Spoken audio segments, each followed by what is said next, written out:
Kolkata TV ডিজিটালে আপনাদের সকলকে স্বাগত। সেপ্টেম্বর 2015 উত্তরপ্রদেশে মোহাম্মদ আখলাক নামে এক ব্যক্তিকে গণপিটুনি দিয়ে হত্যা করা হয়। তার দোষ কি ছিল? তার গাড়িতে নাকি গরুর মাংস পাওয়া গিয়েছে। এই গোমাংস পাওয়া যাওয়ার সন্দেহের কারণে তাকে পিটিয়ে হত্যা করা হয় এবং উত্তরপ্রদেশ সরকারকে নিয়ে সেই সময় ছ্যাঁছ্যাঁ করে গোটা দেশ এবং তারপরে সেই তদন্ত শুরু হয়। তদন্তে বেশ কয়েকজনকে গ্রেপ্তার করা হয়।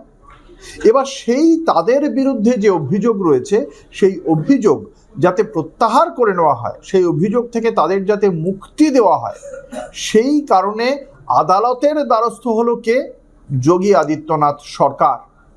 উত্তরপ্রদেশ রাজ্য সরকার আদালতের কাছে আবেদন জানালো যে যারা পিটিয়ে মেরেছিল মোহাম্মদ আখলাককে তাদের বিরুদ্ধে সেই অভিযোগ থেকে তাদেরকে মুক্তি দেওয়া হোক।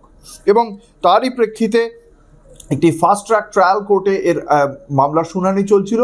সেই আবেদনকে খারিজ করে দেওয়া হয়েছে, স্পষ্টাস্পষ্টি খারিজ করে দিয়েছে আদালত। এবং আদালত কি বলেছে? আদালত বলেছে বরং এই মামলা যাতে দ্রুত সমাপ্তি হয়, যাতে দ্রুত নিষ্পত্তি হয়, তার জন্য রোজ শুনানির বন্দোবস্ত করতে বলা হয়েছে।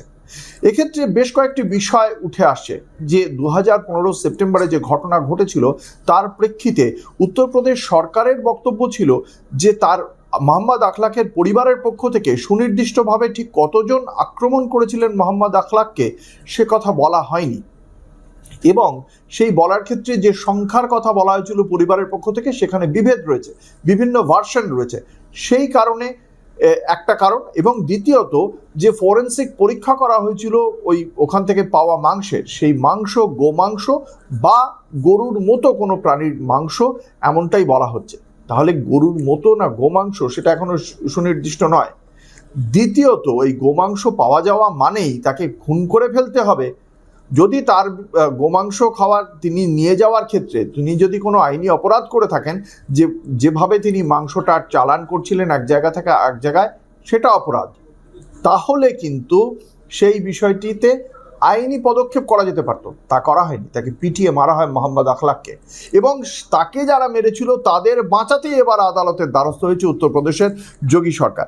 এবং যোগী সরকারকে এ বিষয়ে আদালতের পক্ষ থেকে খুব সুস্পষ্টভাবে বলা হয়েছে মার্ডার বা হত্যা এমন একটি অপরাধ, সেক্ষেত্রে রাষ্ট্রের উচিত এমন দৃষ্টান্তমূলক শাস্তি দেওয়া যাতে সেই শাস্তি দেখে পরবর্তীকালে এই ধরনের ঘৃণ্য অপরাধ করার ক্ষেত্রে মানুষ দুবার ভাবে।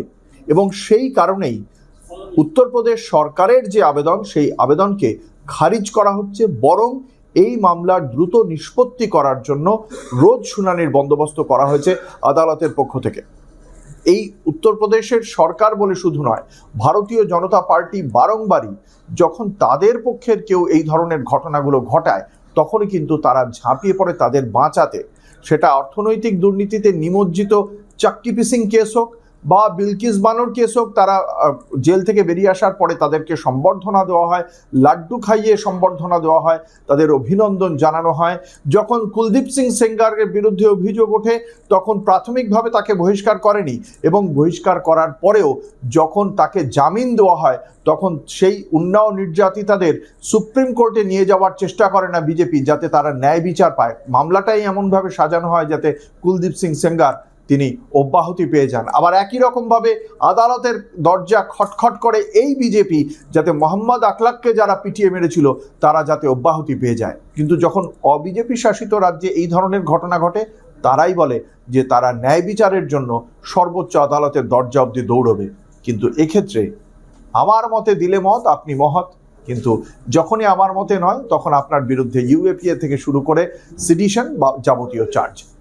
এই ঘটনায় দেখা গেল আরও একবার। তবে এক্ষেত্রে কোর্ট তাদের আবেদন খারিজ করে দিয়েছে। আগামী 6 জানুয়ারি মামলার পরবর্তী শুনানি। এই খবরেরই আপডেট জানতে চোখ রাখুন কলকাতা টিভি ও কলকাতা টিভি ডিজিটালের পর্দায়। রাত দিন সাত দিন।